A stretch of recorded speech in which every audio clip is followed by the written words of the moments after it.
오늘 주시는 하나님의 말씀 구약 성경 사무엘하 6장 6절에서 16절까지 교독하시겠습니다.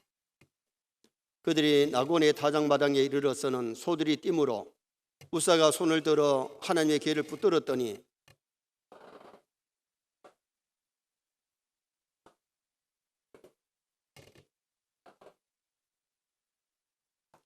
여호와께서 우사를 치심으로 다윗이 분하여 그곳을 베레스 우사라 부르니 그 이름이 오늘까지 이르니라.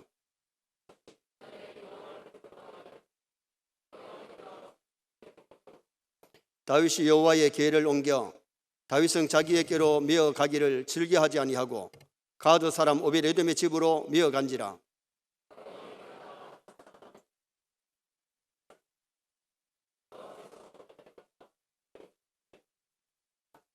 어떤 사람이 다윗 왕에게 아뢰어 이르되 여호와께서 하나님의 궤로 말미암아 오벳에돔의 집과 그의 모든 소유에 복을 주셨다 하신지라.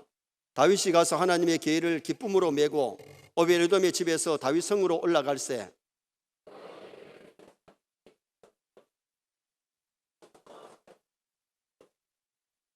다윗이 여호와 앞에서 힘을 다하여 춤을 추는데 그때에 다윗이 배 에봇을 입었더라.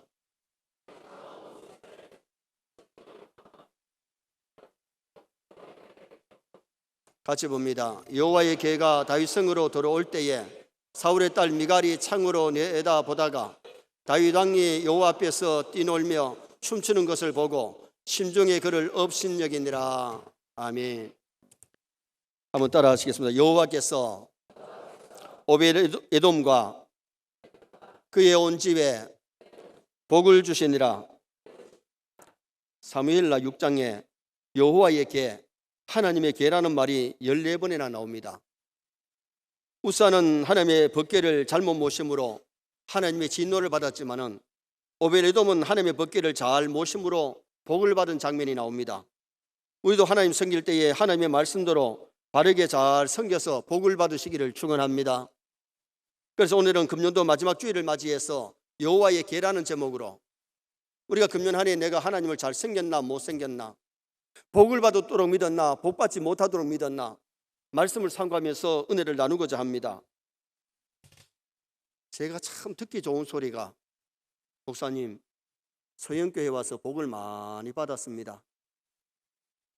목사님 서영교회 와서 은혜 받고 믿음이 많이 자랐습니다. 그 소리가 아주 듣고 기분 좋아요. 여러분 기분 나쁩니까?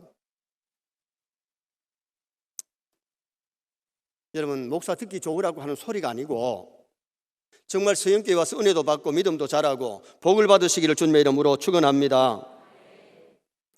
사무엘하 6장은 다윗이 왕위에 올라서 먼저 한 일이 뭐냐? 하나님의 법궤가 아비나답의 집에 방치되어 있는 것을 다윗 성으로 옮기는 일을 먼저 했어요. 정말 믿음 있는 사람이니까 하나님의 법궤를 늘 생각하고 하나님을 생각하는 사람이니까 법궤를 그냥 방치해 둘 수가 없으니까 다윗 성으로 모셔오지요.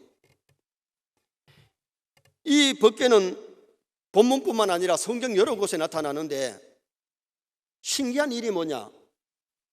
여호수아 3장에 보면 하나님의 법궤를 입은 제사장이 요단강에 들어서는 순간에 요단강이 착 갈라져서 육지로 이스라엘 백성이 가나안에 들어가게 됩니다. 여호수아 6장에 보면 여호와의 궤를 메고 여리고 성을 돌고 마지막에 소리 지를 때에 여리고 성이 그냥 함락되어 버립니다. 사무엘상 5장에 보면 블레셋 사람들이 하나님의 법궤를 빼앗아 가지고 다곤 신당에 갖다 놨더니 그 다음 아침에 일어나니까 다곤 신상이 넘어져 가지고 목이 부러지고 팔이 부러지고 야단 났습니다. 그들이 여기저기 옮겼지만 거기에 막 독종이 발해 가지고 사람이 병들고 죽게 되는 그런 사건들이 막 일어났잖아요. 오늘 본문에는 여호와의 궤를 수리에 싣고 나곤의 타작마당에 이르렀는데 소들이 뛰니까 수리가 덜컹덜컹 하니까 법궤가 떨어질 것 같아 우사가 붙잡았는데 거기서 죽어버립니다. 다윗이 겁이 나가니까 다윗 성으로 모셔오지를 아니하고 오벳에돔의 집에 갖다 놨는데 오벳에돔의 집이 석 달 동안 법궤를 하나님 모시듯이 잘 섬겼더니 그 집에 하나님이 큰 복을 주신 거예요. 여러분 신앙생활 석 달만 잘해도 복 주실 줄 믿습니다. 우리가 신앙생활 하면서 정말 하나님 잘 섬기면 하나님이 반드시 복 주고 복 주시는 하나님을 우리가 만나고 체험하게 되는 역사가 일어나게 되는 거죠. 도대체 법궤가 뭐길래 법궤를 만지니까 죽기도 하고, 법궤를 잘 모시니까 복을 받고, 법궤를 잘못 모시니까 어려움도 당하는 그 모습을 보게 되는데, 그래서 오늘은 법궤를 통해서 주는 교훈을 참고하려고 하는데, 첫째는 법궤의 복음적인 의미가 있어요. 법궤의 복음적인 의미. 자, 12절 말씀을 다 같이 한번 읽으시겠습니다. 어떤 사람이 다윗 왕에게 아뢰어 이르되 여호와께서 하나님의 계로 말미암아 오베데돔의 집과 그의 모든 소유에 복을 주셨다 한지라. 다윗이 가서 하나님의 계를 기쁨으로 메고 오베데돔의 집에서 다윗 성으로 올라갈세. 법궤가 구약 성경에 14가지 이름으로 나와요. 몇 가지 이름요? 14가지.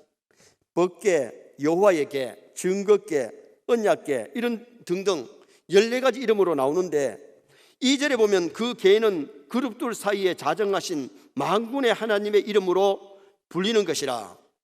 이 말씀은 법궤를 통해서 하나님이 여호와이심을 보여준다는 겁니다. 우리가 하나님을 직접 볼 수 없어요. 육신을 가진 사람이 천지 만물 창조하신 하나님을 보면 죽어요. 우리가 영적으로 하나님을 바라보고 우리가 천국 가서 하나님을 볼 수 있지만은 이 땅에서 육신을 가지고 하나님을 못 보는데, 구약의 하나님이 법궤를 통해서 하나님이 함께 하심을 보여주었고, 광야에서는 구름 기둥 불 기둥으로 하나님이 이스라엘 백성을 인도하시고 보호하시고 지켜주는 것을 보여주신 거예요.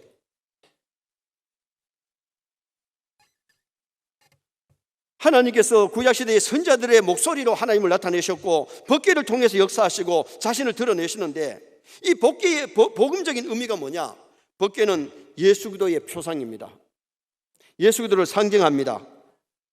신약은 예수 그리스도를 통해서 하나님을 나타내 보이시고 또한 하나님 자신을 드러내신 거지요. 그래서 예수님께서 뭐라 그래요?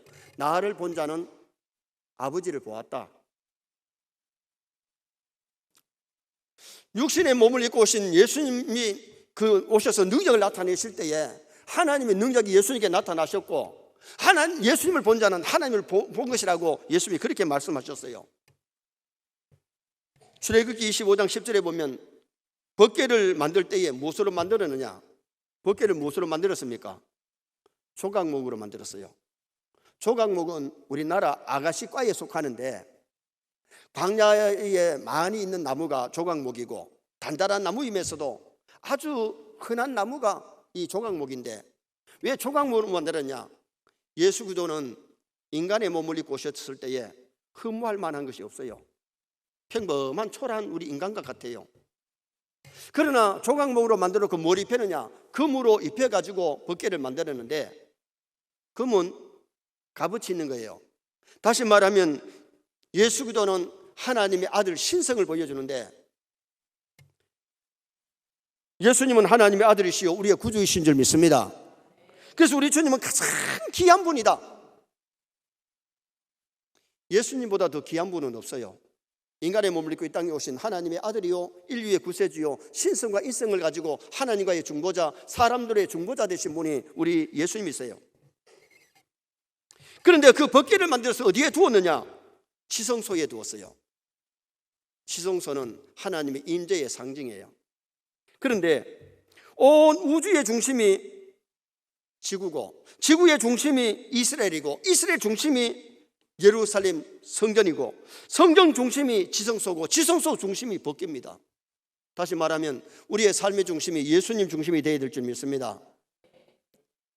오늘 우리가 이 세상 살아갈 때 예수님을 영접해야 하나님의 자녀가 되고, 예수 그리스도를 위해 살고 예수 그리스도를 위해서 죽을 때에 그 삶이 복되고 아름다운 삶이 될 수 있음을 성경이 우리에게 가르쳐 주는 겁니다. 그 법궤 안에 뭐가 있느냐? 법궤 안에 3가지가 있는데, 첫째가 십계명 2 돌비, 하나님이 직접 써주신 돌비가 거기 있어요. 그러면 예수 중심의 삶을 산다는 사람은 하나님 말씀대로 살아야 될 줄 믿습니다. 십계명을 무시하고 말씀을 무시하면 인생살이 절대로 성공적인 인생을 못 삽니다. 여러분, 세상에 와서 예수님 없이도, 하나님 없이도 사회적인 지위도 가질 수가 있고 물질도 모을 수 있고 어느 정도 세상살이 할 수 있습니다. 애들도 낳고 키울 수 있습니다. 그러나 이 세상 떠날 때에 예수 없는 사람, 말씀 없이 산 사람은 천국에 가지를 못하고 지옥 행이잖아요. 누가복음 15장, 16장에 나오는 부자 영감이 세상에서는 부자로 호화롭게 살았지만 죽은 다음에 귀신에게 붙잡혀서 지옥 갔고, 나사로는 천사의 손에 받들려서 하늘나라 갔잖아요. 우리가 신앙생활 할 때에 하나님의 말씀대로 신앙생활 하시기 바랍니다. 내 생각대로, 내 고집대로 하지 말고 하나님의 말씀대로 해야 주님 앞에 가서 칭찬과 상급 받을 수 있어요. 그리고 또 하나 뭐가 들었느냐? 광야에서 40년 동안 먹은 만나가 들어있어요. 만나는 광야에서 먹은 양식이에요. 예수님은 생명의 떡인 줄 믿습니다. 예수 그리스도를 영접하여 믿어야 되는데, 우리가 매일 음식을 먹어야 사듯이 하나님의 말씀을 먹고 정말 예수님 생각하면서 예수님처럼 살려고 노력하는 삶을 살면 실패자의 인생이 아니고 반드시 승리하는 인생을 삽니다. 그리고 거기는 뭐가 있느냐? 아론의 쌍난 지팡이가 있어요. 광야의 지도자로 세워서 지팡이를 줬는데 거기 하룻밤에 싹이 나고 살구꽃이 피고 열매가 맺혔어요. 다시 말하면 예수 그리스도의 인도를 받고 살아야 된다. 우리가 신앙생활은 정말 우리의 삶의 중심이 예수님 중심이 되시기를 주님의 이름으로 축원합니다. 그래서 이스라엘 백성들이 광야 생활할 때에 구름기둥, 불기둥이 멈추면 먼저 성막을 짓고 12지파가 모든 텐트를 치는데 모든 문은 성막으로 냈잖아요. 성막 중심, 법궤 중심, 하나님 중심, 예수 그리스도 중심이랍니다. 우리는 금년 한 해 동안 신앙생활을 한다고 했지만은 얼마나 예수 중심으로, 하나님 중심으로 했느냐? 교회 일도 내 중심으로 하면 주님 앞에 가서 칭찬 없어요. 정말 우리가 신앙생활은 말씀대로 해야 됩니다. 말씀대로 하셔야 됩니다. 하나님 말씀을 저버리고 내 생각, 내 고집대로 하면 주님 앞에 가서 칭찬 못 받아요. 우리가 신앙생활은 하나님 주신 성경 말씀대로 신앙생활, 가정생활, 직장생활, 사회생활 하면 실패 인생이 아니고 반드시 승리합니다. 그렇게 신앙생활 했을 때 주님 앞에 가서 칭찬 상급받을 수 있는 아름다운 성도가 될 수가 있는 거죠. 그래서 우리가 신앙생활 할 때 이 하나님의 말씀대로 믿고 예수 그리스도를 믿어야 영생 얻고 예수 그리스도의 인도를 받는 그런 사람이 되어야, 예수님은 우리의 목자가 되어서 예수님 인도하시는 대로 따라갈 수 있는 주님의 양이 되어야 승리한다는 겁니다. 두 번째로 법궤에서 주는 교훈은 법궤를 인한 저주를 본문에서 봅니다. 자, 6절 말씀 우리 다 같이 한번 읽으시겠습니다. 6절 말씀. 그들이 나곤의 타작마당에 이르러서는 소들이 띠므로 우사가 손을 들어 하나님의 궤를 붙들었더니, 자, 그냥 읽어서는 이해가 잘 안 됩니다. 소들이 뛰니까 그러니까 법궤가 떨어질까 봐 붙잡았는데 우사는 죽었어요. 자, 법궤가 떨어지더라도 잡아야 돼요, 안 잡아야 돼요? 안 잡아야 돼요. 자, 하나님이 법궤를 떨어지게 할까요, 안 할까요? 안 하시죠. 천사를 보내서라도 법궤를 붙잡을 수 있고 이제 지킬 수 있는데, 이 우사가 죽은 이유는 민수기 4장 5절에 보면 법궤는 고아 자손들이 메고 옮겨야 되는데 성물을 만지지 말라 했는데 우사는 고아 자손도 아니고 법궤를 붙잡은 겁니다.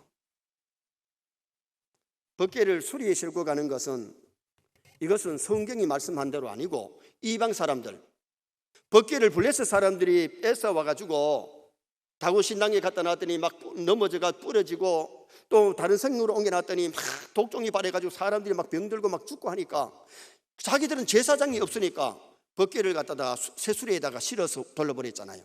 이건 이방 사람들의 방법이에요. 여러분, 신앙생활 할 때에 적당하게 되는 대로 쉽게 믿으려고 하지 마시기 바랍니다. 힘들어도 말씀대로 믿어야 됩니다. 정말 하나님의 방법대로, 하나님이 주시는 말씀대로 우리가 바르게 섬겨야 되는데 너무 쉽게 적당하게 그래 믿었으니까 예수를 3년 믿어도 30년 믿어도 살아계신 하나님을 한 번도 체험한 적이 없고 기도에 응답받아 본 적도 없고 세상 사람보다 조금은 나설까 말까 그런 신앙생활을 하는 거죠. 사실 아비나답의 집에 법궤가 몇 년 있었느냐? 블레셋 사람들이 돌려보내가지고 아비나답의 집에 법궤를 뒀는데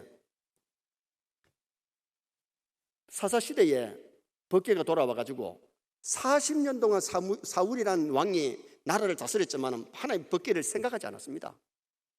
그냥 아비나답의 집이 방치되는 겁니다. 다윗이 왕이 되고 몇 년 지난 다음에 되니까 계산하면 거의 60년 동안 모셨지만은 그냥 그럭저럭 법궤를 모시니까 복받았던 말도 없고 저주받았던 말도 없고, 여러분 신앙생활 50년, 60년, 70년을 해도 아비나답처럼 믿으면 그럭저럭 신앙생활 하는 거예요. 잘 믿는 것도 아니고 안 믿는 것도 아니고. 아비나답처럼 신앙생활하면 안 돼요. 다윗처럼 신앙생활 할 수 있기를 주님의 이름으로 축원합니다. 율법은 하나님의 말씀입니다. 교회에서 다 각자 직분이 있는데 그 직분에 성실해야 돼요. 월권하면 안 돼요. 고아자손들이 힘들어도 메고 가야 되는데 고아자손도 아는 사람이 수레에 실고 따라가니까 하다가 붙잡았는데 죽었잖아요. 유다서에 보면 마귀가 원래 마귀가 아니고 천사장이었는데 자기 지위를 떠나니까 마귀가 되어버린 거예요. 오늘 우리가 월권하다 보면 내가 해야 할 일이 아닌 일을 하다 보면 잘못하면 월권하면 마귀처럼 일을 하는 거예요. 내 맡은 일에 성실하시기를 축원합니다. 모자라지도 말고 월권하지도 말고. 그리고 다윗처럼 정말 하나님을 생각하면서 하나님의 법궤를 다윗 성으로 모시려고 했던 그 마음을 하나님이 기뻐 받으셨는데 우사 때문에 겁이 나가지고 우사처럼 하나님을 섬기면 우사당합니다. 우사처럼 하나님 섬기면 우사당합니다. 신앙생활을 우사당하도록 신앙생활하면 안 돼요. 정말 정신 바짝 차리고 오벨에돔은 석 달 동안 하나님의 법궤를 하나님 섬기시듯이 섬겼더니 그 가정에 하나님이 큰 복을 주셨다고 오늘 본문이 기록합니다. 신앙생활을 바로 잘하면 하나님이 반드시 복 주실 줄 믿습니다. 성경에 가인이나 고라, 발람이 잘못된 것은 하나님의 말씀을 벗어나니까 화 있을진저 멸망하는 사람이 되고 말았잖아요. 구약의 사울도 마찬가지입니다. 하나님이 왕으로 세워주셨으면 끝까지 겸손하고 하나님을 높이고 말씀대로 순종했으면 길이 역사에 빛나는 인물이 되었을 텐데 처음에는 겸손하던 사람이 나중에 교만합니다. 순종하던 사람이 불순종합니다. 월권합니다. 제사장이 드려야 되는 제사를 왕이라고 집행합니다. 하나님 앞에 버림당하지요.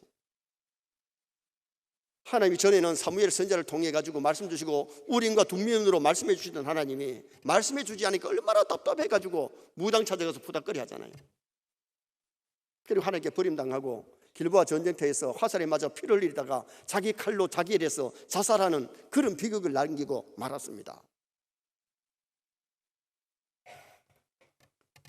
우리가 신앙생활하면서 얼마나 내가 하나님 중심으로 했느냐, 얼마나 성경 중심으로 했느냐, 얼마나 교회 중심이 했느냐. 개혁주의의 3대 정신은 이걸 잊어버리면 안 돼요. 따라합시다. 하나님 중심, 성경 중심, 교회 중심. 교회는 민주주의가 아닙니다. 사람의 뜻을 이루는 것이 교회가 아니고 하나님의 뜻을 이루는 하나님 제일주의가 되어야 될 줄 믿습니다. 신본주의의 신앙생활을 해야 되죠. 하나님의 말씀대로. 많은 사람들이 오늘날 교회에 사람 따라가다가 교회가 타락하는 거예요. 주님 따라가고 말씀 따라가면 승리할 줄 믿습니다. 미갈도 간접적으로 법궤 때문에 저주받은 사람 아닙니까?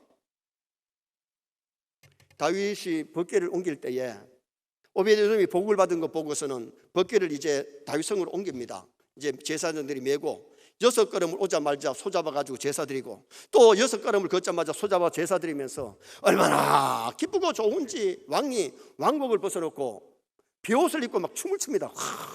춤을 추는데 배꼽이 다 드러납니다.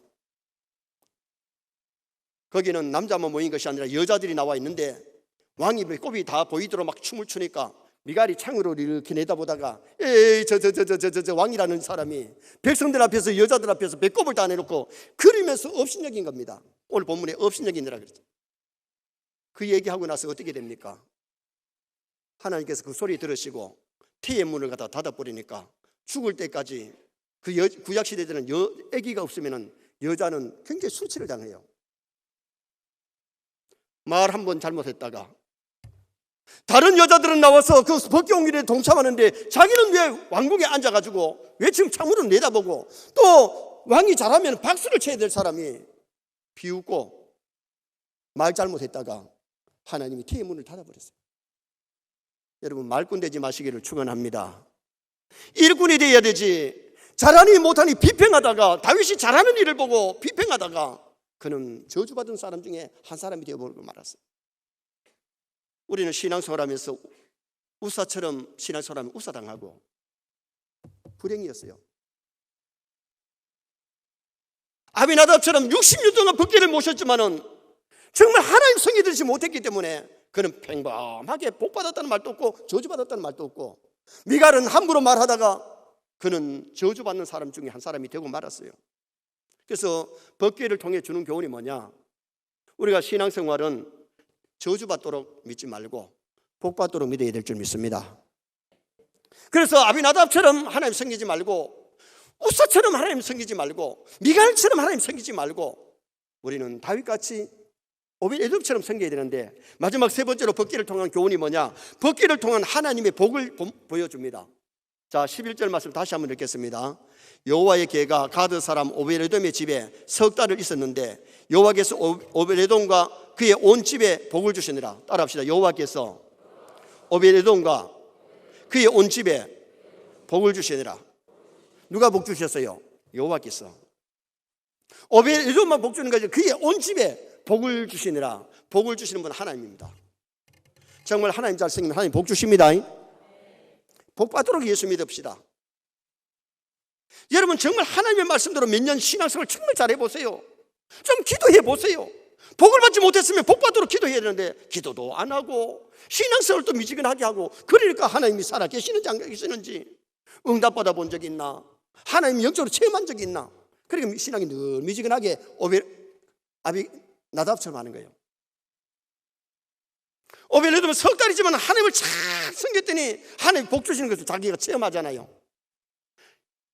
남들이 봤을 때 저 집에 법궤가 들어갈 때는 가난했는데 석 달 동안에 나올 때는 부자가 되고 하나님 복 주신 것을 보았다는 겁니다. 예수가 있으면 복이 오고 예수가 없으면 저주입니다. 예수가 있으면 그 민족의 문화가 달라지고 경제가 번영될 줄 믿습니다. 여러분 보세요. 복음이 이집트에 들어갔을 때는 가난하던 나라가 부강해가지고 세계를 이끌어 나가는 나라가 됩니다. 하나님의 사람 요셉이 들어가면부터 애굽은 복을 받아요. 이스라엘 민족이 70명이 내려가면서 그 나라가 부강해져가지고 얼마나 복을 받았습니까? 세계를 이끌어 나가는, 세계를 살리는 나라가 됩니다. 복음이 로마로 들어가니까 로마가 대로마 제국이 되어서 모든 길이 로마로 뚫히고 대로마 제국이 되어서 세계를 이끌어 나가는 나라가 된 나라가 로마입니다. 로마가 기독교국이 되면서 놀라운 복을 받았죠. 복음이 영국에 들어가서 영국이 조그마한 나라가 대영 제국이 돼서 세계를 지배하는 나라가 되었던 나라가 영국입니다. 복음이 미국에 들어가서 아직도 세계를 이끄는 나라 중에 하나가 미국이잖아요. 여러분 인정 좀 하소. 복음이 한국에 들어온 지 135년이 됐는데 우리나라가 지금 얼마나 지금 현재 잘 살고 있습니까? 40, 50년 전만 해도 참 춥고 배고프게 살았습니다. 코는 왜 그렇게 많이 나옵니까? 수건이 없으니까 그냥 이렇게 닦고 이렇게 닦고 번질번질하게 해가 다닙니다. 무릎팍을 기워서 입고 발굽을 갖다 기워서 입으면서 그렇게 떨어진 옷 입는데 요새 떨어진 옷 입는 사람 없습니다. 거지가 없습니다. 우리나라에. 이만큼 하나님께서 잘 살게 하신 것은 동네마다 교회가 세워지고 하나님 섬기기 때문인 줄 믿습니다. 하나님께서 복 주시니까 그렇게 된 거지요. 중국이 한국보다가 복음을 먼저 받아들였는데 공산주의하면서 문을 닫아가지고 어려운 가난하게 동네가 요새 복음이 들어가서 예수 믿는 사람이 1억이 넘어요. 지금 중국이 굉장히 문화적으로 지금 경제적으로 발전하고 있잖아요. 6.25 전에는 북한이 남쪽보다 신앙생활을 더 잘했기 때문에 북쪽이 남쪽보다 4배를 더 잘 살았습니다. 6.25 후에 교회 문을 닫고 신앙생활을 못하게 만들고 김일성기를 갖다가 교주 삼으니까 북한이 지금 현재 얼마나 지금 굶주리고 많은 사람이 죽어가고 있습니다. 지금 남쪽이 북쪽보다가 평균 19배를 더 잘 살고 있습니다.